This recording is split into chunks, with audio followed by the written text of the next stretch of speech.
ವಿಶೇಷವಾಗಿ ಸಂಕಷ್ಟಾರ ಗಣಪತಿ ವ್ರತ, ಗಣೇಶ ಚೌತಿ ಪೂಜೆಗೆ ದೇವಸ್ಥಾನದಲ್ಲಿ ಮಾಡೋ ಕಾಬೋಲ್ ಕಡಲೆ ಉಸ್ಲಿ ಅಥವಾ ಕಡಲೆ ಗುಗ್ರಿ ಮತ್ತು ಅದರ ನೀರಿಂದ ಸಾರು ಮಾಡೋ ರೆಸಿಪಿಗಳನ್ನ ನಿಮ್ಮ ಮುಂದೆ ತಂದಿದ್ದೀನಿ. ನಮಸ್ಕಾರ ವೀಕ್ಷಕರಿಗೆ, ಶರ್ಮಾಸ್ ಕಿಚನ್ಗೆ ಸ್ವಾಗತ ಸುಸ್ವಾಗತ. ನಾವು ನಾಳೆ ಪ್ರಸಾದ ಬೇಕಾದರೆ ಹಿಂದಿನ ದಿನ ರಾತ್ರಿ ನಾವು ತಗೊಂಡಿರೋ ಲೋಟ 350 ml ನೀರು ಹಿಡಿಯುತ್ತೆ.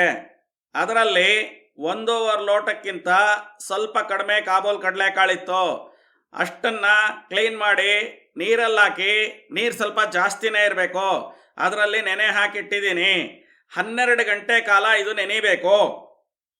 ಮೊದಲಿಗೆ ನಾವು ನೆನೆ ಹಾಕಿದ್ವಲ್ಲ ಕಡಲೆಕಾಳು, ಅದನ್ನು ತಗೊಂಡು ಚೆನ್ನಾಗಿ ತೊಳೆದು ಜರಡಿಲಿ ಬಸ್ಕೊಳ್ಳಿ.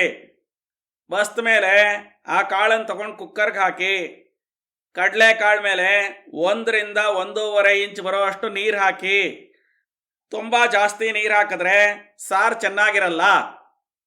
ಕುಕ್ಕರ್ ಮುಚ್ಚಿ 3 ವಿಷಲ್ ಕೂಗಿಸಿ ಸ್ಟವ್ ಆಫ್ ಮಾಡಿ. ಈಗ ಕುಕ್ಕರ್ 3 ವಿಷಲ್ ಕೂಗಿ ಆರಿ ತಣ್ಣಗಾಗಿದೆ. ಕುಕ್ಕರ್ ತೆಗೆದು ಬೆಂದಿರೋ ಕಾಳನ್ನು ಕೈಯಲ್ಲಿ ಹಿಸಕ್ ನೋಡಿ. ಚೆನ್ನಾಗಿ ಬೆಂದಿದ್ರೆ ರುಚಿಗೆ ತಕ್ಕಷ್ಟು ಉಪ್ಪು ಹಾಕಿ 1 ವಿಷಲ್ ಕೂಗಿಸಿ.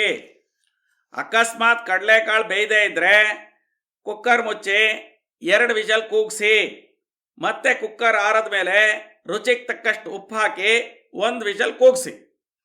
ಒಗ್ಗರಣೆಗೆ ಬೇಕಾಗೋ ಸಾಮಗ್ರಿಗಳು: ಒಗ್ಗರಣೆಗೆ ಎಣ್ಣೆ, ಹಸಿಮೆಣಸಿನಕಾಯಿ ಖಾರಕ್ಕೆ ತಕ್ಕ ಹಾಗೆ, ಹಸಿ ಕೊಬ್ಬರಿ ಅರ್ಧ ಕಾಯಿ ಹೋಳು, ಸಕ್ಕರೆ, ಪುಡಿ ಉಪ್ಪು, ಶುಂಠಿ, ಕೊತ್ತಂಬರಿ ಸೊಪ್ಪು, ಕರಿಬೇವು, ಅರಿಶಿಣ, ಸಾಸಿವೆ ಎಲ್ಲ ಸ್ವಲ್ಪ ಸ್ವಲ್ಪ, ನಿಂಬೆಹಣ್ಣು ಅರ್ಧ ಹೋಳಷ್ಟು.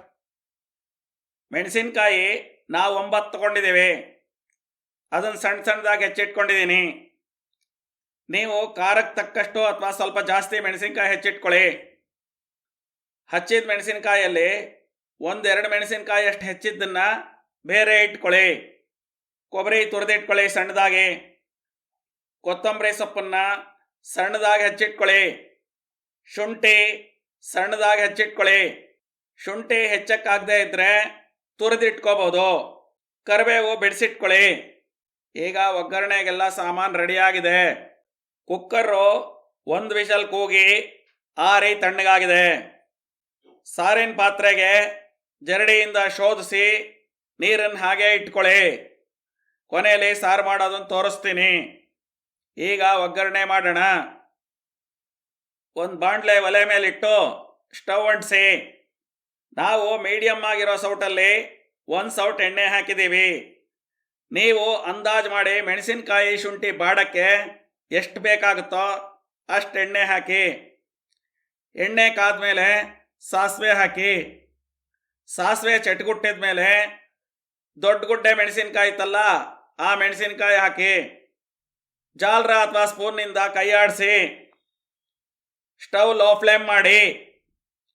ಕರಿಬೇವು ಹಾಕಿ 1-2 ಸಾರಿ ಕೈ ಆಡಿಸಿ. ಸ್ವಲ್ಪ ಬಾಡಿದ ಮೇಲೆ ಶುಂಠಿ ಹಾಕಿ.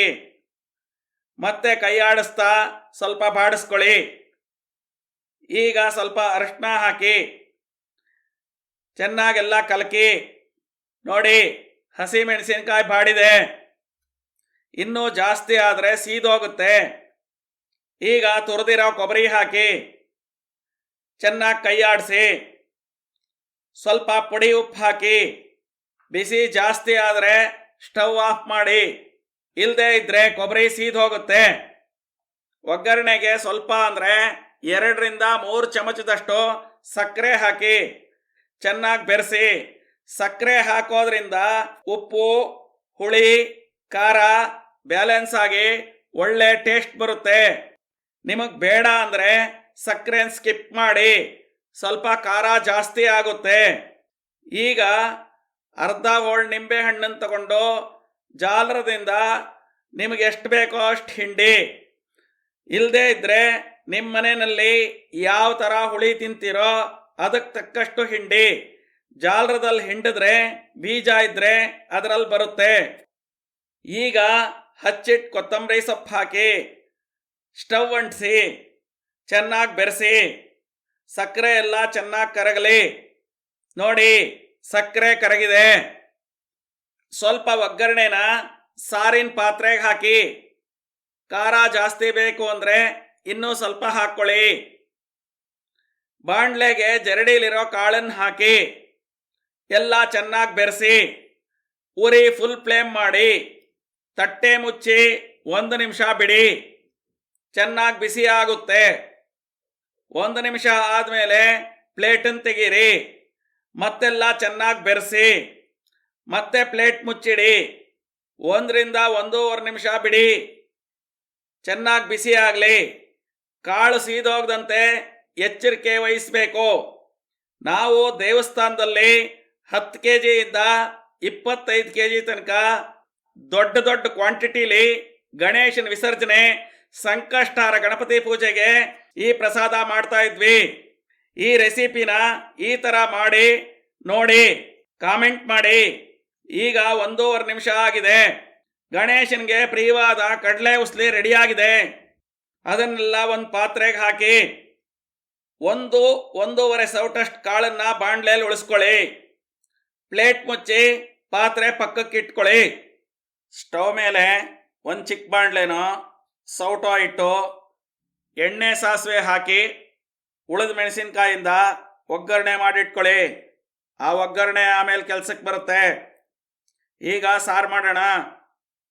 ಬಾಣಲೆಯಲ್ಲಿ ಉಳಿಸ್ಕೊಂಡ್ವಲ್ಲ ಕಾಳು, ಆ ಕಾಳನ್ನು ಕಡಗೋಲಿಂದ, ಅದಿಲ್ದಿರ ಇದ್ರೆ ಸ್ಮ್ಯಾಶರಿಂದ, ಅದು ಇಲ್ಲದೆ ಇದ್ರೆ ಸೌಟ್ನಿಂದ ಚೆನ್ನಾಗಿ ಜಜ್ಜಿ ಮೆತ್ತಗೆ ಮಾಡಿ ನುಣ್ಣಗಾಗೋ ಥರ ಮಾಡಿ.